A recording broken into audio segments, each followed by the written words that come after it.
Hello students, welcome to GRD classes. In today's lecture, we will discuss the topic the force between two parallel current carrying conductors. तो सभी बच्चों को ये एक बात पता होनी चाहिए कि ये अगर एक स्ट्रेट कंडक्टर है जिसमें करंट आई फ्लो हो रही है तो इसके चारों तरफ एक लूप बनता है। अगर ये जो लूप है इसका ये किस चीज का लूप है? ये मैग्नेटिक फील्ड का लूप है।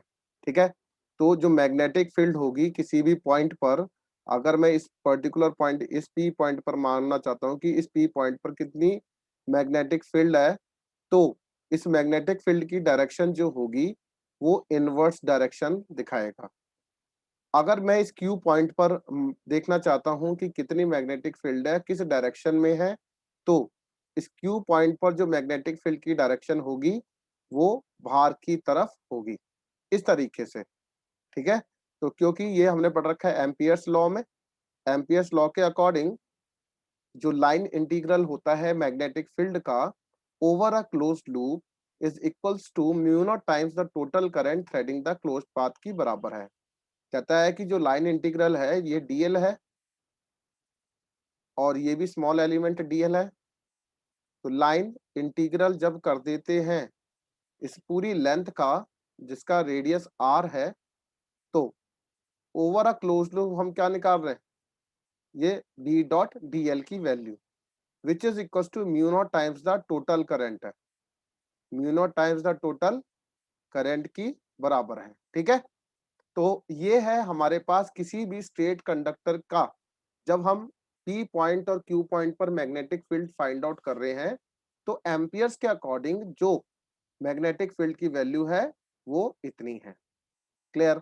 अब इसके बाद जो आज का टॉपिक है कहता है the force between two parallel current carrying conductor, current carrying conductor. Okay, तो ये आज का हमारा टॉपिक है। इस टॉपिक के अकॉर्डिंग अगर मेरे पास दो कंडक्टर हैं, एक कंडक्टर ये है, स्ट्रेट कंडक्टर होने चाहिए, और दूसरा कंडक्टर मैं दूसरे कलर से दिखा देता हूँ। तो ये इस तरीके से दो कंडक्टर है और इनके जो बीच का डिस्टेंस है ये किसी आर डिस्टेंस पर रखे हुए हैं। तो these two conductors are placed are distance apart. I one be the current through this conductor one and I two is the current to conductor two. अब कंडक्टर वन के द्वारा एक मैग्नेटिक फील्ड बनता है जो इस तरीके से इस सेकंड कंडक्टर को टच कर रहा है। क्लियर? तो ये इसकी एक स्ट्रेंथ है। और I2 कंडक्टर के द्वारा जिसमें करंट I2 है, ठीक है, तो ये कंडक्टर 2 है जिसमें करंट I2 है, उसके द्वारा ये जो मैग्नेटिक लूप है ये कंडक्टर 1 को टच कर रहा है इस तरीके से।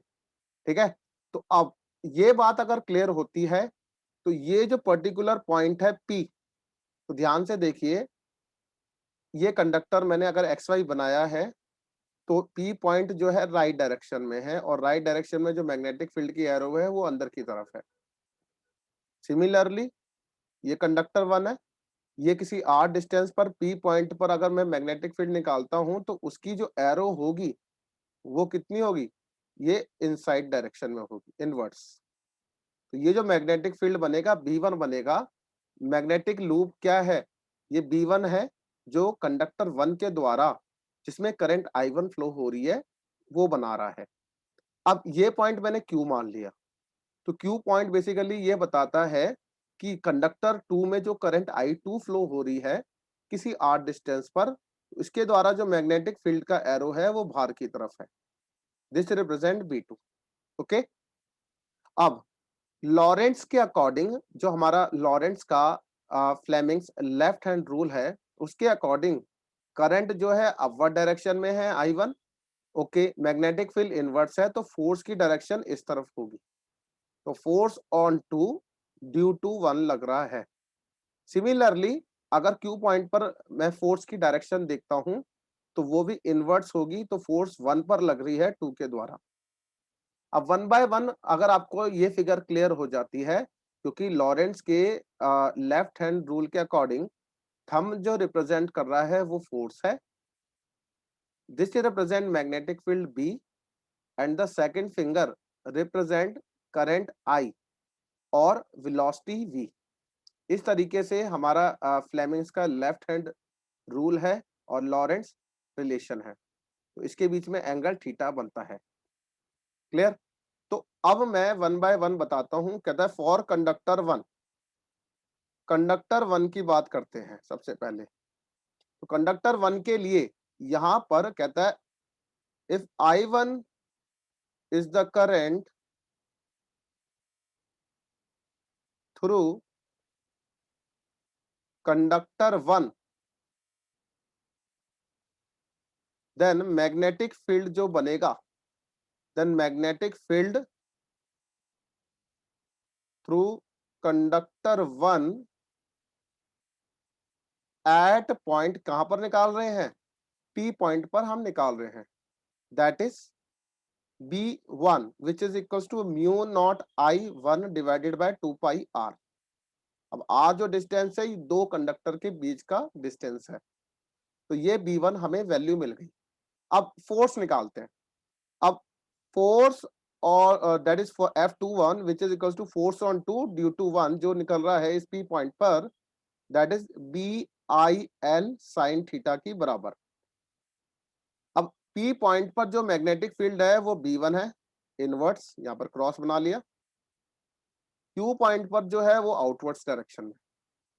करंट जो P पॉइंट पर फ्लो हो रही है तो वो कंडक्टर 2 में मानी जाएगी, तो इसलिए हम करंट I2 लिखते हैं। और जो L जो लेंथ है बेटा, ये लेंथ ऑफ द कंडक्टर है।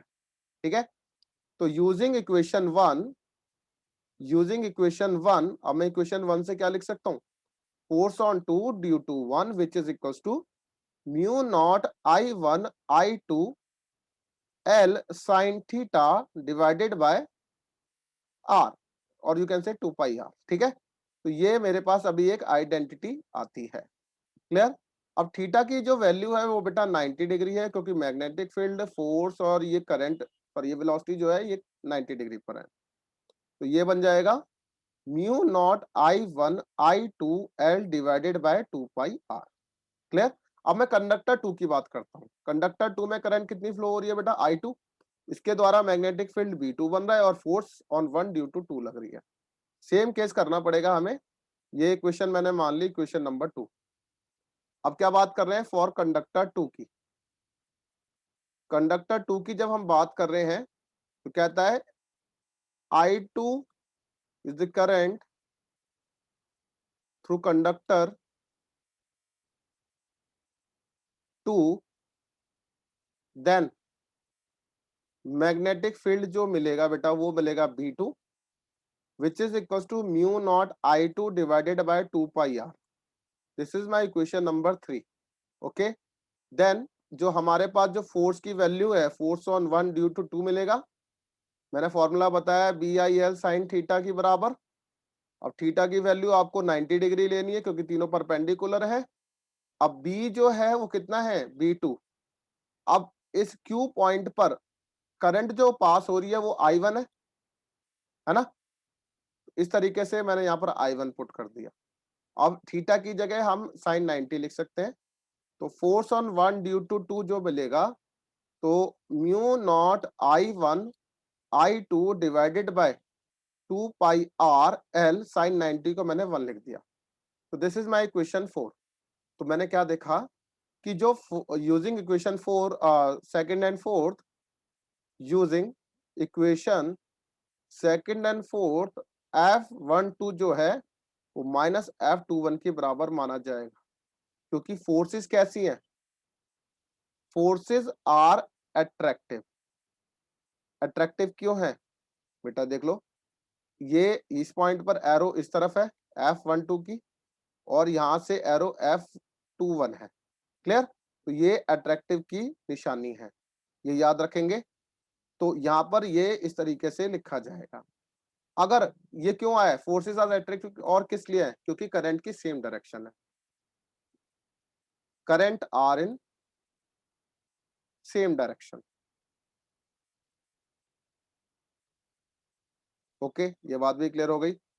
अब इसके बाद कहता है अगर करंट की एरो, करंट मान लिया जाए इसमें I1 है और इसमें बेटा करंट की डायरेक्शन अपोजिट है, तो I1 करंट के द्वारा जो फोर्स की एरो होगी वो इस तरफ होगी, ठीक है, फोर्स ऑन 2 ड्यू टू 1, और इसके द्वारा जो फोर्स की एरो होगी वो बेटा इस तरफ होगी, याद रखिएगा, जब करंट की एरो डाउनवर्ड्स होगी। तो अब मैं यहां पर ये बता सकता हूं, if current is in opposite direction, opposite direction में जब करंट होगा, देन फोर्सेस आर रिपल्सिव, ये भी आपको याद रखना है। फोर्सेस कैसी हो जाएंगी? रिपल्सिव हो जाएंगी। ओके, अब एफ की जो वैल्यू आई है यहां पर, वो mu naught I1 I2 L divided by 2 pi R है, ये बात क्लियर होती है। वो कह रहा है कि अगर आप F अपॉन L कर देंगे, this will equals to force per unit length, force per unit length, जिसको हम स्मॉल f लिखेंगे क्योंकि इसके रिलेटेड भी काफी न्यूमेरिकल्स हैं, और ये जो बन जाएगा mu naught I1 I2 divided by 2 pi R की बराबर होगा।